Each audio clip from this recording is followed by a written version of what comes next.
যার জন্য আমি দিনী বোনদেরকে বলি যে স্বামীর সাথে গন্ডগোল হয়েছে না হয় তো স্বামীর সাথে কথা বলেন না, এক গ্লাস পানি নিয়ে যে সামনে এভাবে থ্যাককুস করে রেখে চলে যাচ্ছেন, এভাবে তো ইবাদত কবুল হবে না। আমি আপনাকে এই স্বামীর সাথে থাকতে বাধ্য করিনি, তবে আমি অনুরোধ করছি থাকেন, কেননা পৃথিবীর অবস্থা খুব এটা ভালো নয়। এই স্বামীকে ছেড়ে দিয়ে আর একজন ধরলে সেটা যে ভালো হবে এটা নিশ্চয়তা কি আছে? বুঝলাম আপনাকে গালি দেয়, আপনার স্বামী মুখ খারাপ, গালি দেয়, কথাই ঠিক। আপনার স্বামীর আচরণ খারাপ, মারে, এ কথাই ঠিক। এরপরে আমি অনুরোধ করছি, আমি আপনার দিনী ভাই, আপনার দিনী ভাই হিসাবে আমি বলছি আপনার স্বামীকে মেনে চলে, জান্নাত হবে। মহিলাদের জন্য জান্নাত সহজ, যদিচ আল্লাহর নবী জাহান্নাম দেখছেন আর বলছেন যে আমি বেশিরভাগ মানুষ জাহান্নামে দেখছি নারী। জাহান্নাম বলতে নারী আর নারী, জাহান্নাম বলতে নারী আর নারী। এর পরে আল্লাহ নবী বলছেন নারীদের জান্নাতে যাওয়া সহজ, 4টা কাজ করলে নারীরা জান্নাতে চলে যাবে। পৃথিবীতে এমন কোন 4টা কাজ নেই যে কাজ পুরুষ করলে জান্নাতে চলে যাবে, এরকম কোন কাজ 4টা পৃথিবীতে নেই। মহিলারা যদি 4টা কাজ করে তাহলে জান্নাতে চলে যাবে। 1, 5 ওয়াক্ত সালাত। এই মেয়ে কথা বলছো কেন? তোমাকে কখন থেকে চুপ থাকতে বলছি? আপনি একজন মহিলা মানুষ, কথা বলেন কেন? মুখ বন্ধ করেন, মুখ বন্ধ করেন। আপনি কথা বলছেন কেন? কেউ যদি আপনার গায়ে আঘাত করে তবে আপনি কথা বলবেন, একবারে মুখ বন্ধ করে থাকেন। মহিলারা 4টা কাজ করলে জান্নাতে চলে যাবে। 1, 5 ওয়াক্ত সালাত, নামাজ। 2, রমজান মাসে রোজা। 3, স্বামীকে মেনে চলা। এই দেখেন। 4, জেনায় লিপ্ত না হওয়া। তো কোন নারীর যদি জেনা ঘটে যায় তাহলে রাসূল সাল্লাল্লাহু আলাইহি সাল্লাম বলছেন, আল্লাহ তাআলা বলেন আনাহা নাফসা আনিল হাওয়া ফাইনাল জান্নাতা হিয়াল মাওয়া।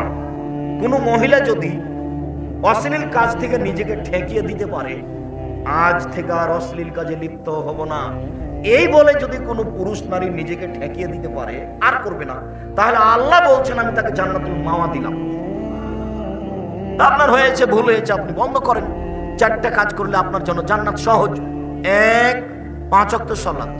2, রমজান মাসে রোজা, সিয়াম। 3, স্বামীকে মেনে চলা। 4, জেনা লিপ্ত না হওয়া। জান্নাতের সব দরজা খোলা, এই কথা মুহাম্মদ সাল্লাল্লাহু আলাইহি ওয়াসাল্লাম বলেন, আমি বলি। তো এই কথাটা কেন আসলো যে আপনারা 2 যা বা 5 যা, ঘটনা কিন্তু বড় জায়ের ঘটেছে, তার কারণে গন্ডগোল হয়েছে। আপনি ছোট, আপনি আপনার জায়ের হাত ধরে ক্ষমা চাইবেন যে আপা ভুল হয়েছে, আমাকে মাফ করেন। এটা সহজ হবে? ও আপনার বড় যা, ও আগে এসেছে এই বাড়িতে, ও আপনার কাছে হাত ধরে ক্ষমা নিতে কষ্ট পায়, লজ্জা পায়। কথা বুঝাতে পারি না মনে হয়? আপনার জন্য এটা সহজ। আপনি কেন এভাবে বলতে চাচ্ছেন? ভুল কি আমি করেছি নাকি? আমি মারামারি করেছি না? আমি গালি দিয়েছি কিনা? হ্যাঁ বুঝলাম, ভুল আপনার বড় যাই করেছে, কথাই ঠিক, কিন্তু আপনার জন্য আগে যেতে হবে, আগে যাওয়া উচিত, এ কথাও ঠিক। তো আপনারা ভাই ভাইকে অনুরোধ করছি, 24 ঘন্টা পার হয় না, রাত পার হয় না যেন, উপস্থিত বৈঠকের দিনই মুসলিম বোন, আপনার রাত পার হয় না যেন আপনি আপনার বড় জায়ের হাত ধরে ক্ষমা নিয়ে নেবেন। যা হয়েছে হয়েছে, এখন থেকে ভালো অবস্থায় ইবাদত করতে হবে। মরণ আসলো কি আসলো, এই যে কালকে দেখেছিলেন, আজকে আর নেই। মরণ তো একবারে অল্প সময়ের জন্য, এইভাবে মন কষাকষি করে চলে কি হবে? অবেদিল কুরবা, নিকট আত্মীয়র সাথে ভালো আচরণ করো ভাই ভাই। ওয়াল ইয়াতামা, এতিমের সাথে ভালো আচরণ করো। এতিম লালন পালন যারা করে তাদের বিষয়ে, যাদের ভাই মারা গেছে, ভাতিজা ভাতিজি আছে, তাদের ব্যাপার, তারাই বেশি বিপদে। ভাই মারা গেছে, ভাতিজা ভাতিজি আছে, প্রতারণা দিয়ে জমি দখল করে নিয়েন না, সব সময় খোঁজ রাখতে হবে তাদের। আল্লাহর নবী বলেন, পৃথিবীর মানুষ শুনে রেখো, কেউ যদি এতিমের দেখাশোনা করে তাহলে সে ব্যক্তি আর আমি জান্নাতে এইভাবে থাকবো। তর্জনী এবং মধ্যম আঙ্গুলকে তিনি জমা করলেন, অফাররাকা বাইনাহুমা, দুইটার মধ্যে একটু ফাঁকা করলেন। দেখো দেখো দেখো, এতিমের যে লালন পালন করে সে ব্যক্তির আমি জান্নাতে এইভাবে থাকবো। তর্জনী মধ্যমায় দুটি আঙ্গুল দিয়ে ইশারা করলেন, মধ্যে একটু ফাঁকা রাখলেন। এখানে আর একটা কথা আছে, আল্লাহ নবী বলছেন, কেউ যদি 2টা বেটির লালন পালন করে, মেয়ের শিক্ষা দীক্ষা দেয়, বিবাহ শাদী দিয়ে দেয় বাপ হয়ে, তাহলে আমি মুহাম্মদ সাল্লাল্লাহু আলাইহি ওয়াসাল্লাম ওই বাপ জান্নাতে একসাথে থাকবো, তখন আঙ্গুল দুটি দেখালেন, তখন জমা করে দিয়েছে। মেয়ের লালন পালনের দাম বেশি। 10টা ছেলেকে মাস্টার ডিগ্রি পাস করালে জান্নাত হবে, এই কথা মুহাম্মদ সাল্লাল্লাহু আলাইহি ওয়াসাল্লাম বলেননি। পড়াতে হবে, আপনি বাধ্যতায় পড়াচ্ছেন, জন্ম দিয়েছেন পড়াবেন, আপনি বাধ্য, এর বিনিময়ে জান্নাত হবে, এই কথা মুহাম্মদ সাল্লাল্লাহু আলাইহি ওয়াসাল্লাম বলেন। বড় ওকে লাঠি দিয়ে পিটাতে হবে, এই কথা মুহাম্মদ সাল্লাল্লাহু আলাইহি ওয়াসাল্লাম। কিন্তু 2টা মেয়ে লালন পালন করেন, তখন বিনিময় জান্নাত। তখন আঙ্গুল দুটি আল্লাহ রাসূল কিভাবে দেখালেন বলেন তো, মনে থাকবে না? তখন জমা হয়েছিল। আর যখন দেখাচ্ছিলেন এতিম, তখন একটু ফাঁকা করেছিলেন। ওয়াল ইয়াতামা, ইয়াতিমের লালন পালন। আনাস রাদিয়াল্লাহু তাআলা আনহু বলেন, যা রাজুলুন নবী সাল্লাল্লাহু আলাইহি শাক্কা কলবহু কাসওয়াতা কলবিহি, আল্লাহর নবীর নিকটে একটা লোক এসে বলল, আল্লাহর নবী, আমার অন্তরটা খুব শক্ত, মানুষ টাকা পয়সা চাইলে দিতে পারি না, কৃপণতা চেপে ধরে, ভিতরে কোনো মায়া মহব্বত বোঝা যায় না। এইখানে আর একটা বাক্য বলে রাখছি, যেটা আরো 2-1 দিন বলেছি, মনে আছে? এই ছেলে শোনো, তোমাকে বলছি, আজ থেকে বাড়িতে বের হলে তুমি তোমার মাকে বলে দিও, আম্মা কিছু খুচরা টাকা আমার পকেটে দিবেন, 5-10 টাকা 20 টাকা। ফকির ভিক্ষা চাইলে আমি যেন বের করে দিতে পারি। ফকির ভিক্ষা চাই, তখন আমার পকেটে 500 টাকা নোট থাকে, আমি তখন বলি আমাকে মাফ করো, আমি ফকিরের কাছে কত ক্ষমা চাইবো মা, আপনি আমাকে কিছু খুচরা টাকা দিন। আর আপনাকে বলছি, স্ত্রীকে বলে দিয়েন তার স্বভাব পরিবর্তন করতে হবে। স্ত্রীর স্বভাব হতে হবে আপনার মায়ের মতো। আপনার মা 16 জন মানুষের ভাত রান্না করতে কোনোদিন ভারী মনে করেনি। আপনারা ছিলেন 10 ভাই বোন, বাড়িতে ছিল 2 জন কিষান কামলা, 12 জন। তারপরে আপনার বাপ মা 14 জন। আপনার বাপের অভ্যাস ছিল মসজিদ থেকে ফকির ধরে আনা, 2 জন ফকির ধরে নিয়ে এসে রাতে 16 জন মানুষের ভাত রান্না করতেন। আপনার মা ঢেঁকিতে ধান পেয়ে কোনোদিন ভারী হয়নি। আপনার স্ত্রী যেখানে ভাত রান্না করে, সেখানে শোকে সবকিছু আছে ফ্রিজে। রাত 10টা-11টার সময় আমাকে নিয়ে গেছেন, গিয়ে বলছেন, খালেদা উঠো, মেহমান আছে। তখন আপনার স্ত্রী নাক সিটকে নিয়ে দেবো, ঝাঁ, বাজার থেকে মেহমানকে খাওয়িয়ে নিয়ে আসো, এখন বিরক্ত করো। এই কণ্ঠ যদি আপনার মা শুনতে পায়, 80 বছর বয়স, ঘরে শুয়ে আসবে, দিকে তাড়াহুড়ো করে আপনার মা উঠে আসবেন, এসে বলবেন, থাকবে না, বউমাকে উঠেছে না বেটা, আমি ঠিক করে দিচ্ছি। এই কথা আপনার মা বলতে পারে, আপনার বউ নাক সিটকে নিয়ে দেয়। আমি বউকে তালাক দিতে বলিনি, তবে বউ স্বভাব পরিবর্তনের জন্য অনুরোধ জানিয়েছি। চেষ্টা করেন, কোন সময় 150 চাউল রান্না করবেন, আপনার মা 3 কেজি চাউল রান্না করবেন, 3 সের। আপনারা খেতেন, মেহমান খেত, ফকিরনি খেত, রাতে গরুতে খেত, আপনি 150 চাউল রান্না করেছেন। আমি মেহমান গেছি দুপুরের সময়, তখন আপনার স্ত্রী বলছে, যা রান্না করেছি তা তো মেহমানকে দিলে শেষ হয়ে যায়, কি করবে, চানাচুর বিস্কুট দেবি, দেখে। এই স্ত্রীর নীতি স্বভাব পরিবর্তন করতে হবে। আপনার স্ত্রীর কারণে আপনার বাপের স্বভাব আপনি গ্রহণ করতে পারেননি। আপনার বাপ যখন এশার সালাত আদায় করে মসজিদ থেকে বের হতেন, তখন মসজিদ থেকে বের হওয়ার সময় ডান দিকে বাম দিকে লক্ষ্য করতেন, মুরব্বী বাড়ি কোথায়? বাড়ি ফরিদপুর ভাঙা। খেয়েছেন কি? জি না, চলেন আমার সাথে। আজকে আপনি নিয়ে যান, আপনার স্ত্রী যদি নাক সিটকানি ধমক দেয়, কালকে নিয়ে যেতে পারবেন, তখন আর খোঁজই নেবেন না যে ওইকে। যার জন্য মায়ের স্বভাবে আপনার স্ত্রীকে ফিরে যেতে হবে, আপনাকে ফিরে যেতে হবে বাপের স্বভাবে। মানুষকে খাদ্য দেওয়া শিখতে হবে। আপনি কেন এই কথা বললেন? আপনার স্ত্রী কেন ভারী মনে করে? হ্যাঁ, তোমার ভাগ্নি আছে, তোমার ভাগনা আছে, তোমার বোন আছে, তোমার বাপের আত্মীয় স্বজন আছে, তোমার বাপের বন্ধু আছে, এতগুলো ঝামেলা পাকাতে পারবো না। এই কথা আপনার স্ত্রী কেন বলে আজকে বলে দিয়েন, শোনো, তুমি আমার স্ত্রী, তোমাকে আমি অন্তর থেকে ভালোবাসি। আমি একাই আমার রুজি খাচ্ছিলাম, আমার হাত দিয়ে আল্লাহ আমাকে শুধু রুজি দিচ্ছিল। তুমি এসেছো, আমার হাত দিয়ে আল্লাহ রুজি দেয় 2 জনকে, তোমাকে আর আমাকে। আমাদের ছেলে মেয়ে হলো 2 জন, এখন আল্লাহ রুজি দেন আমার হাতে 4 জনকে। আমার ভাগ্নি আছে, আমার হাতে রুজি দিবেন 5 জনকে। আমার ভাগনা আছে, রুজি দিবেন 6 জনকে। আমার বোন আছে, রুজি দিবেন 7 জনকে। আমার ভগ্নিপতি আছে, রুজি দিবেন 8 জনকে। আমার বাপের একজন বন্ধু এসেছেন, রুজি দিবেন 9 জনকে। সব রুজি আল্লাহ আমার হাত দিয়ে দিবেন। বলো, তুমি রুজি আল্লাহ বাড়ালেন না কমালেন? তুমি কেন সংকীর্ণতায় যাবা? সংকীর্ণতায় তুমি যাবা কেন? তোমার মাথায় কথায় টেনশন। রুজি আল্লাহ দিবেন, তুমি আজকে বলে দিবে আম্মা চিন্তা করবেন না, আপনাকে পৃথক হতে হবে না, আপনি আমার কাছে খাবেন, আব্বা আমার কাছে খাবে, বোন আমার কাছে খাবে, ভাইনা আমার কাছে খাবে, ভাগ্নি আমার কাছে খাবে, দুলা ভাই আমার কাছে খাবে, আমার বাপের যত আত্মীয় স্বজন আছে সব আমার কাছে খাবে। চিন্তা করবেন না, আল্লাহ ব্যবস্থা করবে। আপনি 3 মাস পদক্ষেপ নেন, বরকত বেশি। বরকত ভিন্ন জিনিস, রুচি ভিন্ন জিনিস। কতবার বললাম, রুচি ভিন্ন জিনিস, বরকত ভিন্ন জিনিস। প্রত্যেকটা জিনিসে বরকত আছে। এই টেবিলটাতে বরকত আছে, টেবিল একটা জিনিস, এতে বরকত আছে। কি আব্দুল রাজ্জাক সাহেব বরকত বুঝতে পারলেন না? আপনার দাদার হাতের একটা টেবিল বানানো আছে, 50-60 বছর থেকে আছেই। আপনার বাপ বা আপনি একটা কাল টেবিল বানিয়েছেন, টেবিলটা বানিয়ে এখানে রেখেছেন, ওই শুধুমাত্র মিস্ত্রিটা বের হয়েছে, আর উপরে একটা বস্তা ছিল, টেবিলের উপরে পড়ে টেবিলটা ভেঙে। বুঝাতে পারলাম না? তার নাম বরকত। এটা আছে, এতে বরকত নেই। রোজি ভিন্ন জিনিস, বরকত ভিন্ন জিনিস। আল্লাহ নবী বললেন ফাকদিরহুলি ওয়া ইয়াসসিরহুলি ওয়া বারিক লি ফিহি। আল্লাহ এই কাজ আমাকে করতে দাও, এই কাজে আমাকে এতে বরকত দাও, এই কাজ আমার জন্য সহজ করে দাও। 3টা কথা লাগবে। বগুড়া জজের সাথে আমার 10 লক্ষ টাকার চুক্তি হয়েছে, আমার ভাইকে ছেড়ে দিবে। আমি 10 লক্ষ টাকা জজের হাতে দিয়ে দিয়েছি। আমি এখন শক্তিশালী, আমি এখন পারবো, কিন্তু কাজটা সহজ হয়নি। জজ আসছিল, রাস্তায় গাড়ি অ্যাক্সিডেন্ট হয়ে হাত ভেঙে গেছে, জজ আসলেন না, এজলাসে বসলেন না, সিদ্ধান্ত হলো না। তার মানে কাজ সহজ হলো না। টাকা দিয়েছি, সক্ষম হয়েছি, জজ এসে বসেছেন, কাজ সহজ হয়েছে। আমার ভাইকে ছেড়েও দিয়েছেন, জেল থেকে বের হয়ে গেছে, গেট থেকে বের হতে না হতেই আবার আটকা পড়েছে, বরকত হলো না। বুঝাতে পারি? আল্লাহ নবী বলছেন, আল্লাহ কাজ করতে সক্ষম করো, কাজ সহজ করে দাও, কাজে বরকত দাও। কাজে এই কথা আপনাকে মনে রাখতে হবে। অন্তর খুব শক্ত আল্লাহর নবী। তখন আল্লাহ রাসূল বলছেন, শোনো শোনো শোনো, আতিমিত তামাল মিসকিন, দুস্থ গরিব ফকির মিসকিনকে খেতে দাও। অমসারা আসল এতিম, এতিমের মাথায় হাত বোলাও, ইয়ারিকু কালবুক, তাহলে অন্তরটা নরম হয়ে যাবে। ফকিরকে ভিক্ষা দেওয়া সহজ হবে। কমি খারেজি মাদ্রাসা একটু দান চাইলে সহজে 5 কেজি দান বের করে দেওয়া যাবে।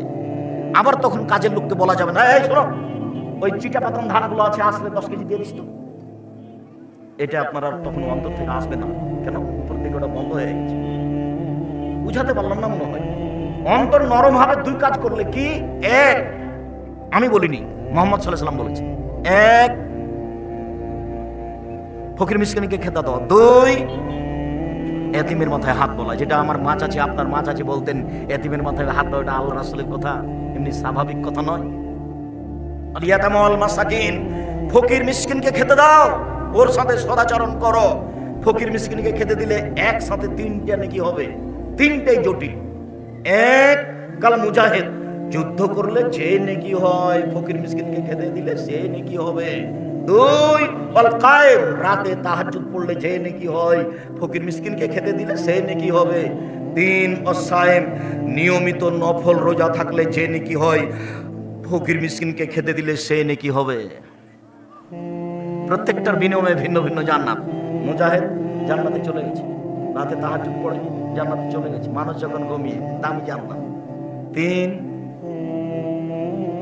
নফল সিয়াম, নফল রোজা, দামি জিনিস। ইবাদতের জগতে সবচেয়ে দামি ইবাদত হলো সিয়াম, রোজা। তাহলে 3টারই ভিন্ন ভিন্ন মর্যাদা, জান্নাত। এবার একসাথে 3টার নেকি পাবো কি করলে? ফকির মিসকিনকে খেতে দিলে। হলেও কোনোদিন রাগ করবেন না, মেজাজ তো আপনার খুব কড়া। দরজায় ফকির বসে আছে, মোটরসাইকেল নিয়ে ঢুকছিলেন, জায়গা একটু কম, সরত সরত, ভিড় জমায় এখানে দুপুরের টাইম খাওয়ার। এই কথা যদি আপনার মা শুনে নেয়, তাহলে বলবে থাক বেটা থাক, ওর বিরক্ত হোক কেন, ওকে একটু খেতে দিলি চলে যাবে। আপনি বলছেন এভাবে, আর আপনার মা বলছে এভাবে। কি পড়াশোনা শিখলেন? কোনটা হলো এটা? খালি চিল্লা চিল্লি করলে হবে, অমুকের চরিত্র ফুলের মতো পবিত্র, এভাবে হবে? হলেও কোনোদিন ফকির মিসকিনের উপরে রাগ করবেন না, যতবার চাচ্ছেন ডাক। আর মুরব্বী আপনাকে বলছে, স্ত্রীকে বলে দিন খুচরা টাকা নিয়ে বের হতে হবে বাড়ি থেকে, 50টা 100টা 200টা, যত ফকির মিসকিন আসবে 10টা করে দিবেন, 5টা টাকা করে দিবেন। প্রস্তুতি নিয়ে বাড়ি থেকে বের হবেন। কেন? আপনি বলেন মাফ করো, কেন বলবেন মাফ করো? কি অসুবিধা এত মাফ করো বলবেন কেন? সে যেই হোক, যে ভিক্ষা চাচ্ছে, অভিজ্ঞশালী হোক, ঘোড়ায় চড়ে আসুন না কেন, চাইলে দিবেন। যখন নিজে থেকে কাউকে দিতে যাবেন, খেতে দিবেন, তখন দেখতে হবে পরহেজগার কিনা। বুঝাতে পারলাম না কথা? যে খেতে চেয়েছে ও পরহেজগার কিনা, এটা দেখার সুযোগ নাই। কিন্তু আপনি নিজে থেকে যাকে খেতে দিবেন দাওয়াত দিয়ে, তাকে কেমন হতে হবে? আল্লাহ রাসূল বলছেন, তোমার তো আমাকে তাকিয়ে পরহেজগার ছাড়া তোমার খাদ্য যেন না খায় কেউ, ফাসিক যেন তোমার খাদ্য না খায়। আর ও ভিক্ষুক, ও হিন্দু হোক, মুসলমান হোক, বৌদ্ধ হোক, খ্রিস্টান হোক, চামার হোক, ডোম হোক, মুচি হোক, মেথর হোক, মদ খায়, ও আপনার কাছে খেতে চেয়েছে, আপনি সহযোগিতা করেন। ভিক্ষে চেয়েছে, সহযোগিতা করেন। নিজে থেকে যখন আপনি খাওয়ার দিবেন তখন আপনি পরহেজগার খুঁজবেন, নইলে রাসূলকে অমান্য করা হবে। সম্মানিত দিনী ভাই, নিকট প্রতিবেশীর সাথে সদাচরণ করো, দূর প্রতিবেশীর সাথে সদাচরণ করো। প্রতিবেশী সংক্ষিপ্ত, এই কথাই ছিল লম্বা, এরপরও কারণবশত সংক্ষিপ্ত করতে হচ্ছে। রাসূল সাল্লাল্লাহু আলাইহি সাল্লাম বলেন, আল্লাহে লা ইয়াদখুলু, আল্লাহর কসম জান্নাতে যাবে না। আল্লাহে লা ইয়াদখুলু, আল্লাহর কসম জান্নাতে যাবে না। আল্লাহে লা ইয়াদখুলু, আল্লাহর কসম জান্নাতে যাবে না। কিলা মান ইয়া রাসূলুল্লাহ, কে জান্নাতে যাবে না সেটা তো বলবেন। যাবে না কে? আপনি যে বলছেন আল্লাহর কসম যাবে না, আল্লাহর কসম যাবে না, আল্লাহর কসম যাবে না, কে যাবে না? তখন আল্লাহ রাসূল বলছেন, মানলা ইয়ামান জারু বাওয়া ইয়াকাহু, যে তার প্রতিবেশীকে কষ্ট দেয় সে জান্নাতে যাবে না। বুখারী মুসলিম। বুঝাতে পারেন? প্রতিবেশীর কাছে টিকা থাকাই খুব কঠিন। আমার খারাপটা বলাই তার কাজ। আমি ঢাকায় আছি, আপনি ঢাকায় আছেন, তা আপনি বলছেন আম্মা এক কাজ করেন তো আম্মা, ওই যে আমাদের পাড়ার পাশে যে চাচি ছিল না, ওই চাচিকে 500 টাকা দিয়ে দিত আম্মা। তখন আপনার মা বলছেন, করেছিস কি? সবসময় তোর বদনাম করে, ওকে টাকা দিবি, জামা ওকে দিতে হবে। চাঁপাইনবাবগঞ্জের ভাষাতে বলে, শত্রুকে বড় পিঠে বসতে দিতে হয়। এই ভাষা বুঝেন কি না যাকে, ভাষা বোঝানোর দরকার নাই। প্রতিবেশীকে খারাপ লাগছে এই কথাই ঠিক, এরপরেও তাকে সহযোগিতা করতে হবে, খেতে দিতে হবে, এই কথাই ঠিক। তার নাম প্রতিবেশী। আবু হুরায়রা রাদিয়াল্লাহু তাআলা আনহু বলেন, রাসূল সাল্লাল্লাহু আলাইহি ওয়াসাল্লাম বলেছেন, মান কানা ইউমিন বিল্লাহি ওয়াল ইয়াউমিল আখির ফালা ইউজিরাহু, যে ব্যক্তি আল্লাহকে বিশ্বাস করে, পরকালকে বিশ্বাস করে, সে যেন প্রতিবেশীকে কষ্ট না দেয়। আয়েশা রাদিয়াল্লাহু তাআলা আনহা বলেন, রাসূল সাল্লাল্লাহু আলাইহি ওয়াসাল্লাম বলেছেন, লা তাজালু জিবরাইল ইউসিনি বিল জারে, জিবরাইল যখনই আসেন তখনই বলেন প্রতিবেশীর সাথে ভালো আচরণ করবেন। জিবরাইল যখনই আসেন তখনই আমাকে বলেন প্রতিবেশীর সাথে ভালো আচরণ করবেন। জিবরাইল যখনই আসেন তখনই বলেন প্রতিবেশীর সাথে ভালো আচরণ করবেন। জানান তো, আমি মনে করলাম, বলার কারণে মনে করলাম, এত বলতে লাগলেন, বলার কারণে মনে হচ্ছে সাইয়রসহু, কখন এসে বলবেন যে জমি দিয়ে দিতে হবে, ভাগ দিতে হবে। বাক্য বুঝা গেল? মানে জিবরাইল এত বলাতে মনে হচ্ছে যে কখন এসে জিবরাইল আমাকে বলবেন যে প্রতিবেশীকে কি দিতে হবে, জমির ভাগ দিয়ে দিতে হবে। জমির ভাগ তো আমার ভাই পাবে, জমির ভাগ তো আমার বোন পাবে। জানি না বাপ মরার পরে আপনাদের এলাকাতে জমি ভাগ হওয়া দেরি হয় নাকি। বুঝেও বুঝে না ওরা, অন্তর আছে বুঝে না, দেখেও দেখে না ওরা, চক্ষু আছে দেখে না, শুনেও শুনে না ওরা, কান আছে শুনে না। উলাইকা কারানাম, তারা পশু প্রাণীর মতো, তারা গরু ছাগলের মতো, তারা কুকুর শ্রীগালের মতো। ভালো হাজার বরং তার চেয়ে খারাপ। কুকুর শ্রীগালের চেয়ে খারাপ মানুষ, কুকুর শ্রীগালের চেয়ে খারাপ কে? তোমার বাপ। আব্দুল রাজ্জাক সাহেব, আপনাকে একটু সম্মান করে এভাবে কষ্ট দিন না, দুঃখিত, আমি তোমাকে কষ্ট দিতে চাই। তোমার দাদা মরা 10 বছর হলো, তোমার বাপ জমি পাবে সকালে আর তোমার ফুফু জমি পাবে বিকেলে, এরকম না একসাথেই পাবে। তো 10 বছর হলো তোমার বাপ এখনো দেয়নি। তোমার বাপকে যদি কুকুর ছেলে গেছে আমি খারাপ প্রমাণ করতে না পারি, আমি জাতির সামনে বক্তব্য দিব না। 30 বছর থেকে বলছি, আজকেও বললাম। কোন শরমে তোমার বাপ জমি রেখেছে? তার ভিত্তি কি? মাটি দিয়ে এসে জমি ভাগ করতে হবে, তারপরে কোনো কথা। মাটি দিয়ে এসে আগে জমি ভাগ করতে হবে, তারপরে কোনো কথা। বলছে আমাদের ভাই বোনে কোনো গন্ডগোল নেই, সে কথা পরে। জমি ভাগ হয়ে যাওয়ার পরে, গন্ডগোল না হওয়া পরে। এইটা যদি গাইবান্ধা রংপুরের কাছাকাছি বগুড়া জয়পুরহাট হয়, তাহলে তার মানে হলো যে যদি বোন এসে জমি চায়, তাহলে ওকে বলতে হবে তুই আর জীবনে বাড়িতে আসবি না। তার নাম ভাই বোন। আপনি জমি খাচ্ছেন কিসের ভিত্তিতে? কেন আপনি খাচ্ছেন? এক সন্ধ্যায় এক টাইম খাওয়ার প্রমাণ দিতে হবে। এক সন্ধ্যা আপনি খাবেন আপনার বোনকে বাদ দিয়ে আপনার বাপের জমি, প্রমাণ হয়ে গেলে আমি আপনারা দেখবেন এইসব জাতির সামনে কথা বলবো না। এক সন্ধ্যা আপনার খাওয়ার প্রমাণ কি? আপনি হলেন বাপের বেটা আর হলো বাপের বেটি, পার্থক্যটা বের করেন। কোথায় দেরি হলো কেন? এটাই কুসংস্কার, এটা নোংরা নীতি। 24 ঘন্টায় জমি ভাগ করে দিতে হবে, মাটি দিয়ে আগে জমি ভাগ করতে হবে, তারপরে খাওয়া।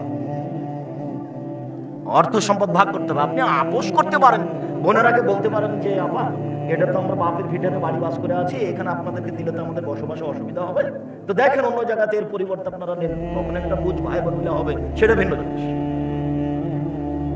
ভাই বোনের আপোষ ভিন্ন জিনিস, কোনোদিনই সে আসতে পাবে না জমির কথা বললেই সে খেপে যায়, ই আবার কোন আচরণ।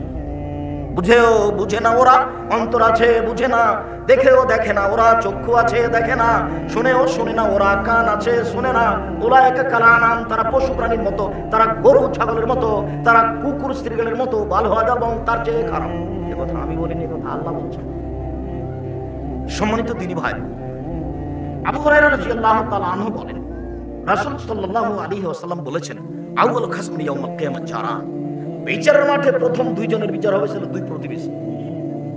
আব্দুর রাজ্জাক সাহেব থামেন থামেন থামেন, আমরা আপনার মুখে একাধিক দিন বক্তব্য শুনেছি, তাতে প্রথম বিচার হবে নামাজের, সালাতের, আর আপনি আজকে বলছেন প্রথম বিচার হবে দুই প্রতিবেশীর। বুঝাতে পারলাম না, একটু বুঝিয়ে বলবেন কি? হ্যাঁ, আল্লাহর হকে প্রথম বিচার হবে সালাতের, নামাজের, আর মানুষের যে পরস্পর একটা হক অধিকার আছে, এই হক অধিকারের বিচার মাঠে প্রথম বিচার হবে কিসের? দুই প্রতিবেশীর। এটা আমি বলিনি, এই কথা মুহাম্মদ সাল্লাল্লাহু আলাইহি ওয়াসাল্লাম, রাসূল সাল্লাল্লাহু আলাইহি ওয়াসাল্লাম বলেন, একজন লোক এসে বলছে, আল্লাহর নবী, কাইফা আলামু ইন্নী আসাতু আহসান্ত, আমি কি দিয়ে বুঝবো আমি ভালো মানুষ, আমি কি দিয়ে বুঝবো আমি খারাপ মানুষ? আল্লাহর নবী, আমি কি দিয়ে বুঝবো আমি ভালো মানুষ, আমি কি দিয়ে বুঝবো আমি খারাপ মানুষ? তখন আল্লাহ রাসূল উত্তর দিচ্ছেন, দেখেন, এই ছেলে কি করছো, এদিকে খেয়াল করো। উত্তর, ইজা সামিতা মিন জিরানাকি ইয়াকুলু আহসানতা ফাকাদ আহসানতা, যখন তুমি তোমার প্রতিবেশী থেকে শুনলে তুমি ভালো, তখন তুমি ভালো। ওয়াজা সামিতা মিনহু আসাতা ফাকাদ আসাতা, আর যখন তোমার প্রতিবেশী থেকে তুমি শুনলে তুমি খারাপ, তখন তুমি খারাপ। এবার যদিও স্বাভাবিক গতি, পৃথিবীর যা গতি, তাতে ভালো মানুষকে প্রতিবেশী খারাপ বলে উল্লেখ করে, আল্লাহ রাসূল এইভাবে বললেন, প্রতিবেশী যদি তোমাকে ভালো বলে তাহলে তুমি ভালো, প্রতিবেশী যদি তোমাকে খারাপ বলে তাহলে তুমি খারাপ। রাসূল সাল্লাল্লাহু আলাইহি ওয়াসাল্লাম বলেন, আর চারটা জিনিস আছে যার সুখময় জীবন তার, চারটা জিনিস আছে যার সুখময় জীবন তার, চারটা জিনিস আছে যার সুখময় জীবন তার। এক, আল জারুস সালেহ, ভালো প্রতিবেশী। দুই, আল মারাতুস সালেহ, ভালো বউ, ভালো স্ত্রী। তিন, আল মারকাবুল হানি, একটা ভালো গাড়ি, সাইকেল হলো ভালো হতে হবে, উঠার সাথে সাথে চেন পড়ে গেছে, এটা ভালো না। চার, আল বাইতুল ওয়াসি, প্রশস্ত ঘর, অন্তত মেহমান যে ঘরে বসবে সেটা বড় হতে হবে, 5 জন 7 জন 10 জন লোক একসাথে যেন বসে খেতে পারে। জীবনে আপনার মেহমান খানাতে লোকই বসে না, তো এটা কথা হলো? আজ থেকে আপনার স্ত্রীকে বলে দিন আপনার মায়ের স্বভাবে ফিরে যেতে হবে, মাঝে মধ্যে এই বাড়িতে মেহমান ফকির মিসকিন খাবে, 3 দিন যদি ফকির বাড়িতে না আসে, খেতে না চায়, তাহলে স্ত্রীকে বলবেন, এই শোনো খালেদা, শোনো, ব্যাপারটাকে আমি বুঝতে পারি না, কিছু উপরে নড়চড় হয়ে গেল নাকি, ফকির কেন আসে না, ফকির কেন কে খেতে চায় না, এর দাম আছে, আপনাকে যদি বুঝাতে না পারি অক্ষম। ফকিরকে অনীহা করতে হবে না, খেতে দিতে শিখতে হবে, এই কথাই ঠিক। রাসূল সাল্লাল্লাহু আলাইহি সাল্লাম বলেন, রাসূল সাল্লাল্লাহু আলাইহি সাল্লামকে বলা হলো, আল্লাহর নবী, ইন্না ফুলানাতান তুজকারু মিন কাসরাতি সালাতিহা সামিয়া সাদাকাতিহা কান্না তুজিরানা বিলিসানিহা, আল্লাহর নবী, অমুক মহিলার ব্যাপারে বলা হচ্ছে ও বেশি বেশি সালাত আদায় করে, 1, 2 বেশি বেশি সিয়াম পালন করে, নফল রোজা, 2, 3 বেশি বেশি দান খায়রাত করে, তবে জিহ্বা দিয়ে মানুষকে কষ্ট দেয়, ও মুখ দিয়ে মানুষকে কষ্ট দেয়। আল্লাহ রাসূল বলেন, হে ফিন্নার, ও জাহান্নামে যাবে। উপস্থিত দিনী বৈঠকের মুসলিম বল, হাঁটছেন কেন? কথা শেষ হয়েছে, আমি তো শেষে চলে আসি, আপনার কথা বুঝে আসে না? গ্রামে বসবাস করেন, জায়ের সাথে বসবাস করেন, জীবনে কোনোদিন মুখ খুলবেন না। প্রতিবেশীর ছাগলে সিম গাছ কেটে গিয়েছে, কথাই ঠিক। প্রতিবেশীর ছাগলে আপনার গাছপাতা নষ্ট করেছে, এই কথাই ঠিক। প্রতিবেশীর গরু ছুটে গিয়ে আপনার জমিতে ধান খাইছে, এই কথাই ঠিক। সিম গাছে সিম ধরে ধরে এই সিম গাছ প্রতিবেশীর ছাগলে কেটে দিয়েছে, এটা সহ্য করা কঠিন, এই কথাই ঠিক। এরপরেও মুখ খুলবেন না। আল্লাহ নবী বলছেন, তাহাজ্জুদ পড়ে জান্নাত হবে না। দান খায়রাত করে ইবাদত জগতের সবচেয়ে দামি শক্তিশালী পাওয়ারফুল ইবাদত দান। এরপরেও যদি মুখ খারাপ থাকে তাহলে জান্নাত হবে না। আল্লাহ নবী, অমুক মহিলা বেশি বেশি সালাত আদায় করে না, কম কম করে, বেশি বেশি সিয়াম পালন করে না, কম কম করে, বেশি বেশি দান খায়রাত করে না, কম কম করে, তবে মুখে কাউকে কষ্ট দেয় না। ইয়ে আপনি জান্নাত যাবে, জান্নাত আল্লাহ রাসূলের মুখের ভাষা আমি অনুবাদ করে শোনালাম। সম্মানিত দিনী ভাই বোন, আমরা আলোচনার শেষে চলে আসলাম। শেষে চলে এসে আপনাদের নিকটে আমার জরুরি অনুরোধের 1 নম্বর অনুরোধ, মানুষের জীবনের সবচেয়ে জরুরি কাজ 5 ওয়াক্ত সালাত। এর চেয়ে পৃথিবীতে কোনো জরুরি কাজ নেই। মানুষের জীবনে জরুরি কাজ হচ্ছে, তো আপনারা যারা আছেন মহিলা পুরুষ, দয়া করে মুখ বন্ধ করে নিজের প্রয়োজন এখন কাউকে দেখাবেন না, নিজের সমস্যা এখন কারোর সামনে পেশ করবেন না। প্রয়োজনও থেকে যাক, সমস্যাও থেকে যাক, আমরা কিছু কথা শুনি। আল্লাহ তাআলা বলেন, ওয়াবুদুল্লাহ ওয়ালা তুশরিকু বিহি শাইআ, পৃথিবীর মানুষ তোমরা এক আল্লাহর ইবাদত করো, তার সাথে বিন্দু মাত্র শরীক করো না। আল্লাহ তাআলা সদাচরণের কথা বলবেন, তার প্রথমে এটা বললেন, এটাই হলো আল্লাহর সাথে সদাচরণ। মানুষ যখন শিরক করে না, তখন মানুষ আল্লাহর সাথে ভালো আচরণ করে, আর যখন মানুষ শিরক করে তখন মানুষ আল্লাহর সাথে খারাপ আচরণ করে। সৃষ্টি উনি না করলে কবে উনি আমার আপনার গলা মটকিয়ে দিতেন, কিন্তু দয়া অনেক, সেজন্য অপেক্ষায় আছেন। শিরক করলে তিনি খুব কষ্ট পান, তার মানের হানি হয়, সম্মান মর্যাদার ক্ষতি হয়। যার কারণে এইটা ছাড়া বিচারের মাঠে সব পাপ ক্ষমা করে দিব বলে আমাদের সাথে ওয়াদা করেছেন।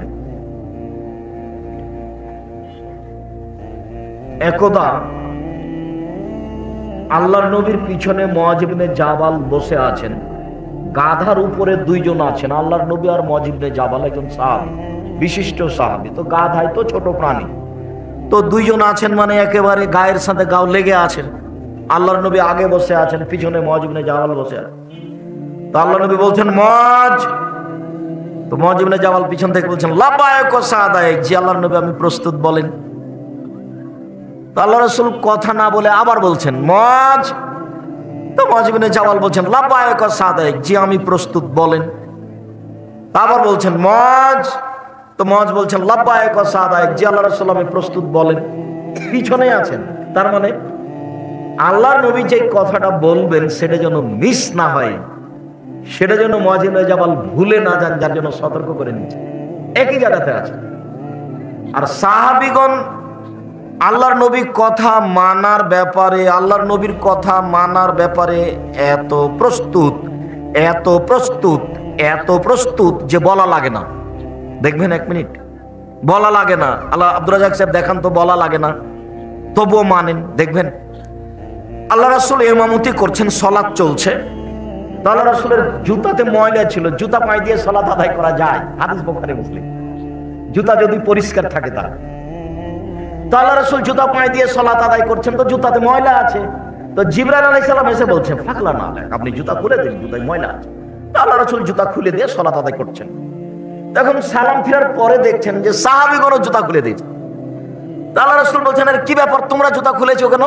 বলে আপনাকে দেখলাম সেই জন্য। আরে জিবরাইল আমাকে বললেন যে আপনার জুতায় ময়লা আছে, খুলে দেন, আমি খুলে দিয়েছি। তোমরা খুলেছো, আপনাকে খুলতে দেখেছি সেই জন্য। এ দেখেন অনুসরণ। এইখানে একটা কথা বলা আছে করোনা ভাইরাসকে লক্ষ্য করে, যে আল্লাহর নবী 23 বছর জীবনে কোনো একদিন, কোনো এক অক্ত, কোনো একদিন, কোনো এক অক্ত মুসল্লির দিকে, সাহাবীর দিকে মুখ না করে, কাতার সোজা করুন, প্রাচীরের মতো হয়ে দাঁড়ান, ফাঁকা বন্ধ করুন, ওই যে দেখছি শয়তান ঢুকছে 2 জনের ফাঁকা দিয়ে, ফাঁকা বন্ধ করুন, প্রাচীরের মতো হয়ে দাঁড়ান, এই কথা না বলে কোনো এক অক্ত জীবনে একদিন সালাত শুরু করেছেন, এই কথা যদি প্রমাণ হয়ে যায়, আমি আব্দুর রাজ্জাক বিন ইউসুফ জীবনে কোনোদিন বক্তব্য দেব না। আজ থেকে শেষ। আপনি বগুড়া শহরে যান, কোনো মসজিদে বলে না, কোনো মসজিদে ওর দিকে তাকায়নি, ও একামত চলছে, ওই দিকে মুখ করে আছে, পাগড়ি বাঁধছে একটা ভাই সাথে, শেষই হয়নি। আল্লাহু আকবার। কিয়ামত পর্যন্ত নীতি প্রমাণ হবে না। কোনোদিন যদি প্রমাণ হয়ে যায়, আমি আব্দুর রাজ্জাক বিন ইউসুফ জাতির কাছে আর কোনোদিন আসবো না। আসসালামু আলাইকুম, গেলাম। তার মানে সাহাবীগণ এত সতর্ক হওয়ার পরেও প্রতিদিন 5 ওয়াক্ত বলতেন। তার মানে কাজটা কত জরুরি। তারপরেও নাকি 3 ফুট চলে, তারপরেও নাকি 3 ফুট চলে। কাবা ঘর কেন? আজ থেকে নিয়ে কিয়ামত পর্যন্ত আর যদি কোনোদিন কাবা ঘরে মানুষ পাশাপাশি না দাঁড়ায়, তবুও 3 ফুট জায়েজ হবে না। এমন কোন মায়ের বেটা কিয়ামত পর্যন্ত জন্ম নিবে না যে এর বৈধতা দিতে পারে। কিয়ামত পর্যন্ত আর যদি কোনোদিন কাবা ঘরে মানুষ পাশাপাশি না দাঁড়ায়, তবু বৈধ হওয়ার কোন পথ কিয়ামত পর্যন্ত হবে না। ওকে বৈধ করতে হলে মোহাম্মদ সাল্লাল্লাহু আলাইহি ওয়াসাল্লামকে আবার আসতে হবে দুনিয়ায়। যেহেতু মোহাম্মদ সাল্লাল্লাহু আলাইহি ওয়াসাল্লাম কিয়ামত পর্যন্ত আর কোনোদিন আসবেন না, কাজে এর বৈধতা কোনোদিন। রাসূলের পদ্ধতিতে পবিত্রতা অর্জন করলেই তো হলো, এত ধুলাবালি লাগে না, এত কিছু মাখামাখি লাগে না। রাসূলের পদ্ধতির জীবনে কোনোদিন তুলে দেখেনি। রাসূলের পদ্ধতি কি? পেশাব করলে পানি খরচ করা লাগে। কেন লাগবে? পানি খরচ করার পরে হাত মাজতে হয়। কেন মাজতে হবে? পায়খানা করে আসলে পানি খরচ করতে হয়। পানি খরচ করলে হাত মাজতে হবে। কেন মাজতে হবে? ঘুম থেকে উঠে কেউ পানিতে হাত ডুবাতে পাবে না, হাত আগে ভালো করে ধুইতে হবে। কেন ধুইতে হবে? একজন মহিলা ঋতুবতী হলে, হায়েজ হলে তাকে গোসল করে পবিত্র হতে হবে। কেন গোসল করে পবিত্র হতে হবে? কি ঠেকা বানা? ফরজ গোসলের জন্য আগে লজ্জা স্থান হাত দিয়ে ধুয়ে, হাতকে মাটিতে মেজে, হাত ভালো করে ধুয়ে অজু করতে হবে। নামাজের অজু, সালাতের অজু, তারপরে গোসল করতে হবে। কেন এত? ঘুম থেকে উঠলে দাঁত পরিষ্কার করতে হবে। কেন এত? বায়ু আসলে অজু করতে হবে। এত কেন? লোকটা মারা গেছে, গোসল করেছি, তা আমাকে গোসল করতে হবে, ওকে গোসল দিচ্ছি সেই জন্য। এত কেন? জুমার দিনে কেন গোসল করে যেতে হবে মসজিদে? অজু করার সময় একটু পরে তো কোনই পর্যন্ত ধৌত করব, একটু পরে ধোবো না? আগে কবজি পর্যন্ত ধুইলাম, তো একটু পরে যখন কোনই পর্যন্ত ধুইব, তখন এই পর্যন্ত ধোয়া পড়বে না? বুঝেননি কথা? কিন্তু একটু পরে আমি এই কোনই পর্যন্ত ধোবো না, তখন এই পর্যন্ত ধোয়া পড়বে না? তা আগে ধুইতে হচ্ছে কেন 3 বার? তার মানে 3 বার না ধুলে এতে পানি নিয়ে মুখে দেওয়ার উপযুক্ত হাত হয়নি। বুঝাতে পারলাম? মুখে যে পানি দিব, তাকে হাতকে রেডি হতে হবে, প্রস্তুত হতে হবে। মুহাম্মদ সাল্লাল্লাহু আলাইহি সাল্লামের পদ্ধতিতে পবিত্রতা অর্জন করলে আর কোনো কিছু লাগবে না। পৃথিবীর মানুষ জানে না মুহাম্মদ সাল্লাল্লাহু আলাইহি সাল্লামের পবিত্রতা কি জিনিস। মুহাম্মদ সাল্লাল্লাহু আলাইহি সাল্লামকে মানুষই ছিল না, খালি বলল আসসালামু আলাইকুম, আসসালামু আলাইকুম, এরকম কত কি যে করলো। রাসূল সাল্লাল্লাহু আলাইহি সাল্লাম মানে নীতি। রাসূল সাল্লাল্লাহু আলাইহি সাল্লাম মানে নীতি। 1 গ্লাস পানি পান করলে 5টা বিধান লাগে, কি যেমন তেমন ব্যাপার নাকি? আপনি দেখেন, ওযু থেকে নিয়ে, গোসল থেকে নিয়ে, পেশাব থেকে নিয়ে, পায়খানা থেকে নিয়ে, স্ত্রী মিলন থেকে নিয়ে, হাইজ থেকে নিয়ে, নেফাস থেকে নিয়ে, মানুষকে গোসল করা থেকে নিয়ে, কত পবিত্রতার বিধান, পবিত্রতার বিধান দিয়ে ভরা আছে। অবাক হবেন আপনি। মুহাম্মদ সাল্লাল্লাহু আলাইহি ওয়াসাল্লাম বলছেন যে বদ্ধ পানিতে পেশাব করতে পারবে না। এই যে পুকুরে কেউ পেশাব করতে পারবে না, করে দিন। পুকুরে পেশাব করা যাবে না, পুকুরে পায়খানা করা যাবে না।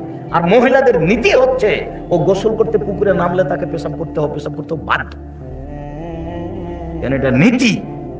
অথচ আল্লাহ রাসূল বলছেন যে বদ্ধ পানিতে পেশাব করা যাবে না। সে ভাষা এভাবে বলছেন, লায়াবুলান্না আহাদুকুম ফিল মাই দাইম, অবশ্যই অবশ্যই তোমাদের কোনো ব্যক্তি যেন বদ্ধ পানিতে পেশাব না করে, পুরুষ আর নারী। দেখেন আপনি খোঁজ নিয়ে, এমন কোন নারী নাই যে পুকুরে নামে পেশাব না করে টিকতে পারবে না। বলা যায় না ব্যতিক্রম 2-1 হতে পারে পৃথিবীতে, তবে এটা গতি, এটা স্বভাব, এটা গতি, এটা হতে হবে। যার জন্য পুকুরে গোসলই করতে হবে না, পুকুরে গোসলই বন্ধ।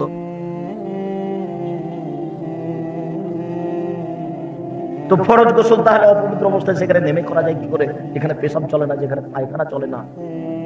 রাসূল সাল্লাল্লাহু আলাইহি ওয়াসাল্লামের পবিত্রতার পদ্ধতি মানুষ বুঝলো না।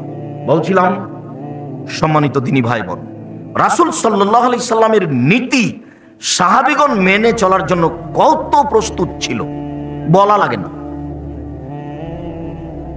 জুতা খুলে ফেলেছে। তা আপনারা যে যেখানে আছেন, আপনাদের কথা বলা বন্ধ করে, কাজ বন্ধ করে, প্রয়োজনীয় কাজ ত্যাগ করে কিছুক্ষণ অপেক্ষা করুন। আপনার কিছু না কিছু উপকার করবই করবো ইনশাআল্লাহ।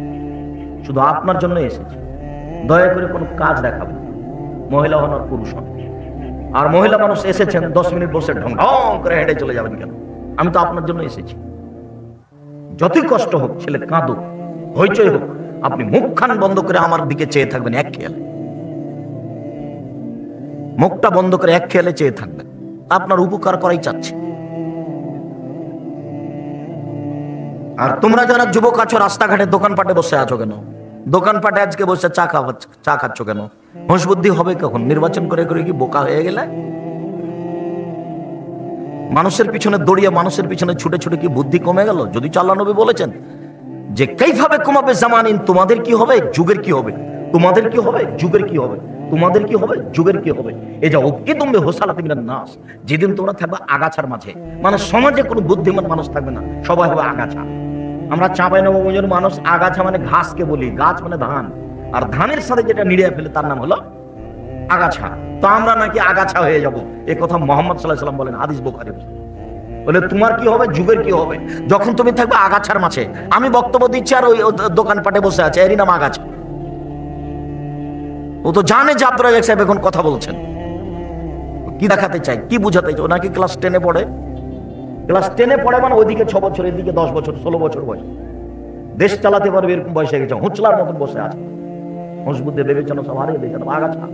আপনি সমাজে দেখেন একেবারে বোকামি কথা বলছে, তার মানে বুদ্ধি দিয়ে কোনো কাজ করবে না, এই কথা আল্লাহ নবী বলছে। সমাজের লোক প্রায় হয়ে যাবে আগাছা। তখন সাহাবীগণ বলছেন যে তা আপনি বলেন কি করব? সমাজ যদি এরকম হয় তো কি করতে হবে বলেন? তখন বলছেন আলজাল লিসানাক, মুখখান বন্ধ রাখিও, মুখ খুলবে না, খুললে অপমান হয়ে যাওয়া, সমাজ তোমার কথা মানবে না। বুঝলেন না কথা? মনে হয় তুই ওয়ালজেম বাইতাক, বাড়িতে থাকি, বের হলে ঈমান হারিয়ে যাও। তুমি যেটা বলেছো ঠিক, মানুষে বলবে সেটা বেঠিক, বের হলে ঈমান হারিয়ে যাবেন। আমরা নারী আছে রাস্তায় নগ্ন হয়ে, কাপড়ই নাই পরনে, তুমি সমাজে যেটা বলেছো সেটা হবে বেঠিক যদি তোমারটাই ঠিক। কাজে তুমি মাঠে যায় না, সমাজের কাছে যায় না। তখন সাহাবীগণ বলছেন আচ্ছা ঠিক আছে, মুখও বন্ধ রাখলাম, বাড়ি তো থেকে গেলাম, বাইরে গেলাম না, তো ওই আগাছা যদি আমাকে বাড়িতে এসে মারে তাহলে কি করব? বুঝতে পারলেন না কথা? মনে হয় মানে সাহাবী দেখেন কোথায় চলে যাচ্ছেন, নিচে নামতে নামতে এই পর্যন্ত চলে আসে। তখন বলছেন যে তাহলে আদমের 2 ছেলের ভালোটার মতো হয়েও। আদমের 2 ছেলের ভালো মানে কাবিল বলছে হাবিল তোকে মারবো, তখন হাবিল বলছে তুমি মারো মারো, আমি তোমাকে মারবো না। বলেন তো কোনটার কথা হতে বললেন? বুঝা যায় না মনে হয়। হাবিলের মতো হতে বললেন। হাবিল বলল যে তুমি মারো মারো, আমি তোমাকে মারবো না। আগাছা যদি আপনাকে ঘরে মেরে যায় তবু আপনি পাল্টা মারতে যায়েন না। পরিস্থিতি সব আগাছাই পরিপূর্ণ, আপনার দাম দেবে না কেউ।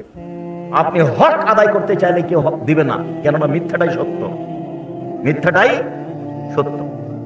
আত্মসাৎটাই আমানত দান। আমি বলিনি এই কথা, মুহাম্মদ সাল্লাল্লাহু আলাইহি ওয়াসাল্লাম বলেছেন।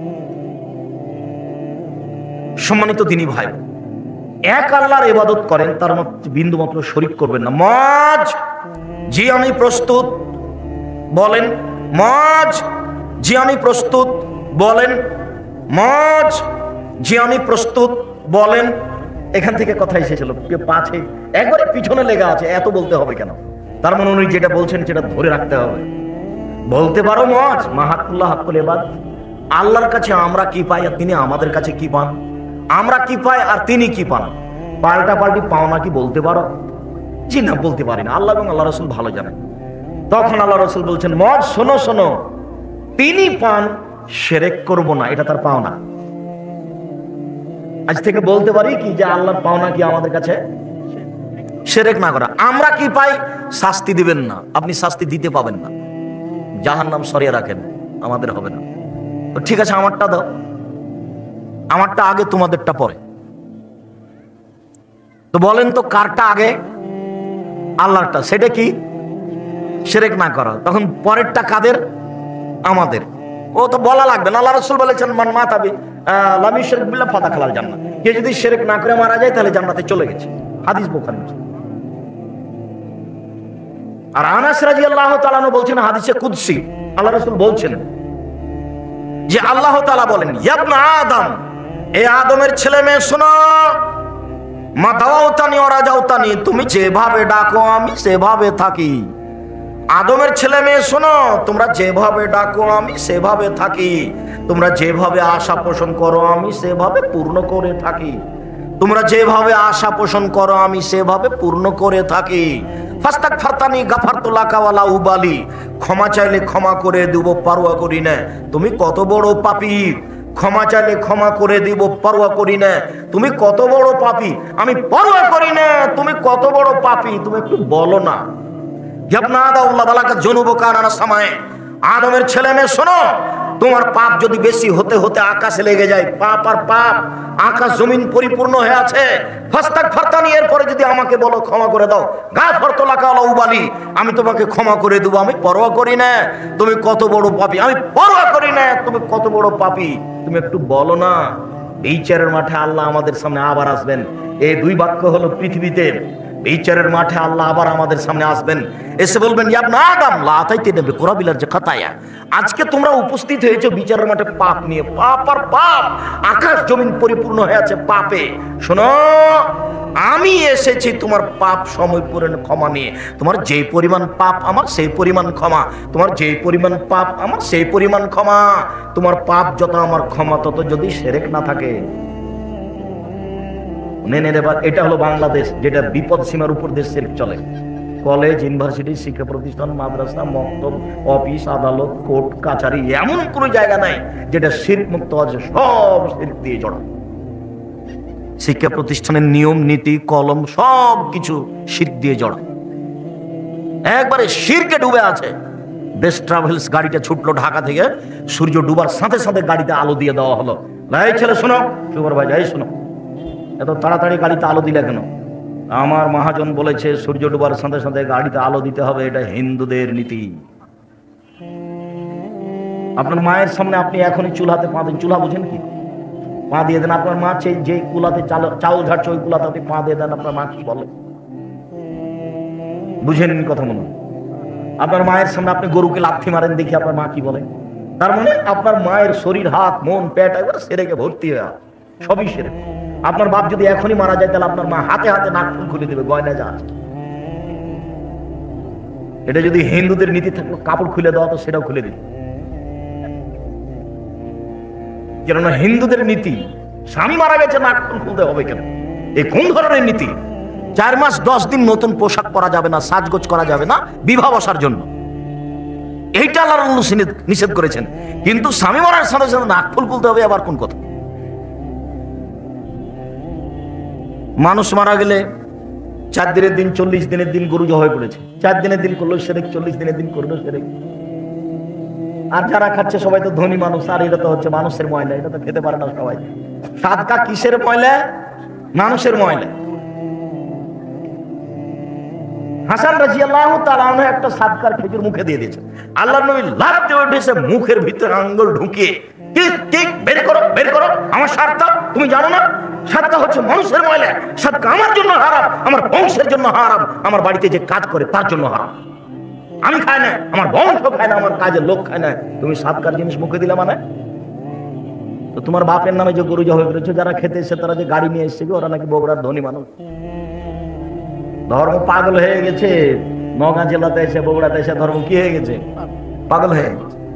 আব্দুর রাজ্জাক সাহেব চাঁপাইনবাবগঞ্জে হয়নি? হ্যাঁ, ওখানে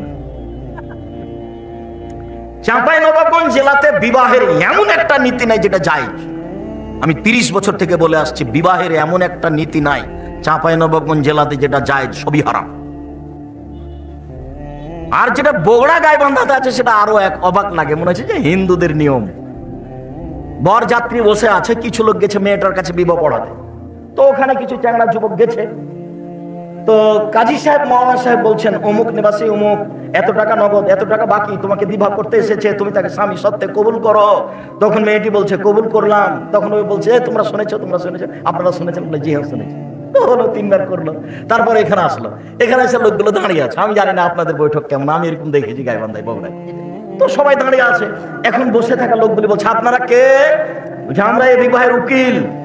আচ্ছা, মেয়ে কবুল করেছে? জি করেছে।